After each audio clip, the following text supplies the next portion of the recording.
안녕하세요. 법률정보쇼 이인철 변호사입니다. 지난 시간까지는 이혼에 대해서 설명드렸는데요.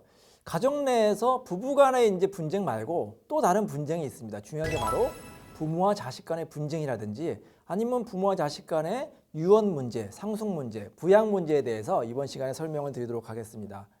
자, 여러분 이제 뉴스를 보시면은 이제 재벌들이 이제 상속 가지고 이제 다툼하는 경우도 많이 이제 보시는데요. 이렇게 이제 돈이 이제 많아도 이제 문제, 없어도 문제인 것 같습니다. 자, 일단 돈이 많아서 어떤 분이 돌아가셨어요. 그러면 그분의 재산은 누구한테 상속이 될까요? 여러분 다 알고 계시죠? 자녀한테 상속이 됩니다. 자, 그리고 부인과 남편한테, 배우자한테도 상속이 되겠죠. 자, 이때 이제 배우자가 문제가 되는데요. 저번 시간에도 이제 사실혼에 대해서 설명을 드렸잖아요. 결혼식을 했지만 혼인신고를 하지 않은 사실혼 부부. 실제로 이런 사건이 있었어요. 재혼을 하셨는데 어떤 아주머니가 아저씨랑 재혼을 하셨는데 한 20년, 30년 동안 잘 살았습니다. 근데 이제 혼인신고 안 하고 사신 거예요. 근데 남편이 한 50억 정도로 이제 재혼 후에 벌었는데 그만 안타깝게도 이제 교통사고로 사망을 하시게 됐어요. 자, 그럼 20년 동안 내조를 잘한 그 사실혼 아내가 재산 상속을 50억 중에서 얼마를 받을 수가 있을까요? 한 10억 받을 수 있을까요? 20억 받을 수 있을까요? 네, 안타깝게도 상속을 한 푼도 받을 수가 없습니다. 왜? 혼인신고 안 했기 때문이죠. 우리 이제 법과 판례에서는 이 사실혼 배우자 같은 경우에는 이제 재산 상속권이 없다 이렇게 이제 인정을 하고 있기 때문에 사실혼 같은 경우에 재산 분할 상속을 받을 수 없다. 물론 이제 헤어질 경우에는 이혼하고 재산 분할 받을 수 있다고 설명드렸지만 상속을 받을 수가 없습니다. 자, 그리고 자녀가 없을 경우에는 직계 이제 존속 부모님이 받게 되고요. 그 다음에 이제 직계 존속도 없으면 이제 형제 자매, 맨 마지막에 이제 사촌까지 상속이 될 수가 있습니다.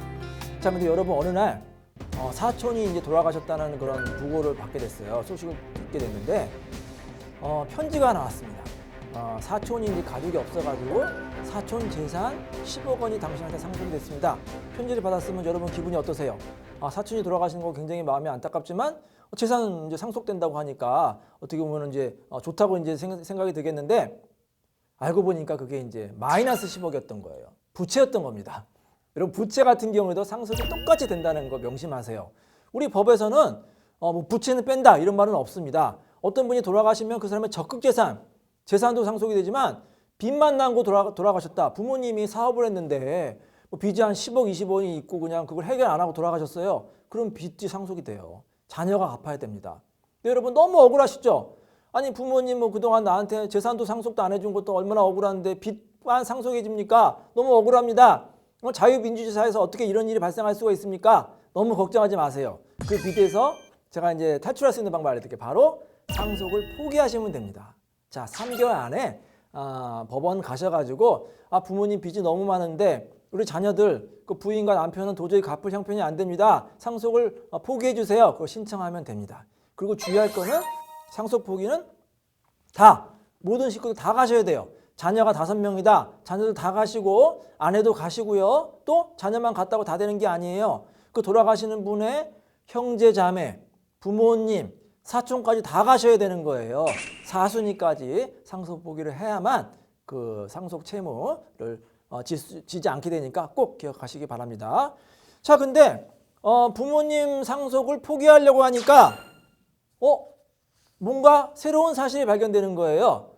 돌아가신 분 아버님이 자녀들 모르게 땅을 사뒀던 거예요. 숨겨둔 땅이 있었던 거죠. 자, 상속을 포기해야 되면 그 땅도 포기해야 되는 거예요. 아깝잖아요. 이럴 경우에 어떻게 하느냐? 바로 한정승인 제도를 이용하면 됩니다. 한정승인이 뭐냐면 어떤 분이 돌아가셨는데 그분의 채무를 내가 갚는다. 채무를 갚긴 하지만 다 갚는 게 아니라 그분이 물려주신 상속재산의 한정에서만 갚겠습니다. 그런 제도가 한정승인이에요. 이 한정승인도 3개월 안에 법원에 신청을 하시면 되고요. 또 한정승인은 좋은 게 뭐냐면 예를 들어서 자녀 중에 한 명이 한정승인하고 나머지 자녀가 상속 포기하면 2순위, 3순위, 4순위, 사촌까지 상속이 되지 않으니까 좀 편리한 점도 있습니다. 그러니까 한정승인 제도를 이용하시고 또 이런 경우가 있어요. 이런 법을 모르시잖아요. 이런 법률 방송 같은 거 혹시 못 보신 분들은 이 상속 포기나 한정 승인을 제도를 모르고 그냥 뭐 1년, 2년 지났어요. 나중에 이제 채권자가 이제 소송을 해서야 알고 우리 부모님이 빚이 있구나. 뒤늦게 아시는 분이 있는데 이럴 경우에는 특별 한정 승인을 할 수가 있습니다. 그럴 경우에는 또 이제 부모님 빚에서 한 번 더 기회를 주는 거죠. 그런 제도도 있으니까 꼭 기억하시기 바랍니다. 자, 그럼 부모님이 돌아가시면 도대체 부모님 재산이 얼마 있는지, 채무가 얼마 있는지 궁금하시잖아요. 그걸 조회할 수가 있습니다. 읍면동 사무소 등에 가시면은 이제 원스톱으로 다 조회할 수 있으니까 꼭 기억하시기 바랍니다. 자, 근데 부모님이 돌아가시기 전에 이제 부모님도 다 생각이 있으시잖아요. 내 재산을 누구한테 많이 주고 싶다. 예를 들어서 뭐 효도를 많이 한 딸한테는 더 많이 주고 효도를 안 한 아주 그냥 못된 뭐 장남한테는 한 푼도 안 주고 싶다. 그럼 어떻게 하면 되느냐? 그렇게 유언장을 쓰시면 돼요. 우리 법에는 고인이 재산 처분의 자유를 인정을 하고 있습니다. 그래서 공증 사무실 가서 유언 공증을 하시든지 아니면 자필로 기재를 하시면 돼요. 근데 자필로 유언장을 기재하실 때는 주의사항이 있습니다. 반드시 들어가야 되는 게 있어요. 자, 유언자 인적 사항, 그 다음에 주소가 꼭 들어가셔야 되고요. 그 다음에 날짜가 꼭 들어가야 되고요. 그다음에 재산 목록도 들어가야 되고, 그 다음에 꼭 날인을 하셔야 됩니다. 유언자 뭐 홍길동 이렇게 이제 기명을 하시고 사인을 하시면 안 되고요. 반드시 도장을 찍으셔야 돼요. 도장은 인감 도장도 좋고 다른 도장도 좋으니까 꼭 날인을 하셔야 됩니다. 실제로 날인을 하지 않아 가지고 무효가 된 그런 판례도 있으니까 기억을 하시기 바랍니다.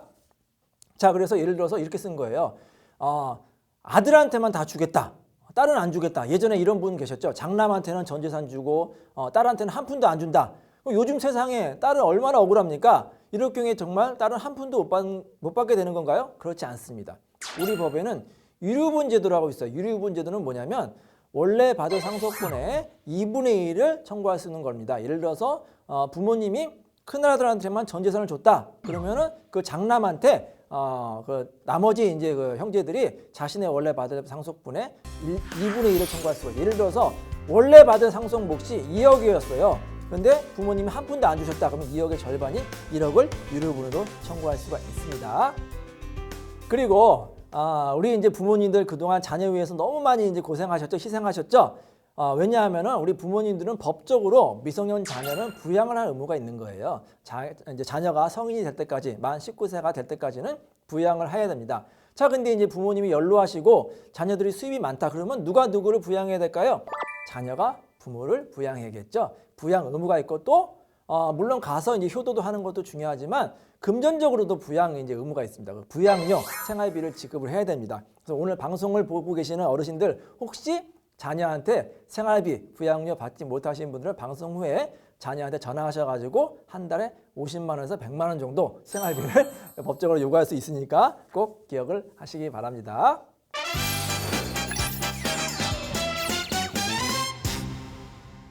오늘 주제의 키포인트는 상속과 유언 그리고 부양료에 대해서 설명을 드렸습니다. 상속은 그 돌아가신 분의 적극재산뿐만 아니라 소극재산, 채무도 상속이 될 수 있다는 거 꼭 기억하시고요.